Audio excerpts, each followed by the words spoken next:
நிறைய கிறிஸ்தவம் இன்னைக்கு கெஞ்சிட்டு தான் இருக்கிறாங்க, ஆண்டவரே ஏதாவது பண்ணும், ஆண்டவரை பார்த்து போடும், ஆண்டவரே. இன்னைக்கு இந்த கெஞ்சிற கேட்டகரியில தான் இருக்கிறாங்க நிறைய கிறிஸ்தவங்க.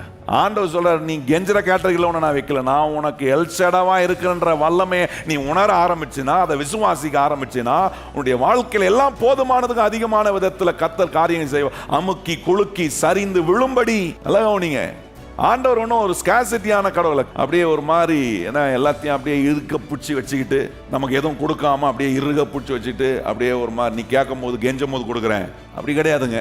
நம்முடைய ஆண்டவர் சர்வ வல்லமை உள்ள தேவன். அவருக்கு முன்பாக அவர் எதிர்பார்க்கிற உத்தமத்தில் நாம் நடப்போனா, அவருடைய சத்தியத்தை கை கொள்வோனா, அவருடைய என்ன வார்த்தைகளை நம்முடைய வாழ்க்கையில் என்ன நம்ம நம்பி வாழ்வோன்னு சொன்னால், நான் சொல்கிறேன், கர்த்தர் ஒவ்வொரு வினாடியும் உங்களுக்கு அவர் சர்வ வல்லவராத்தான் காண்பிப்பார். ஒவ்வொரு வினாடியும் அவர் எல்ஷடாவாய் போதுமானதுக்கும் அதிகமான தேவனா உங்களுக்கு அவர் காண்பிப்பார்.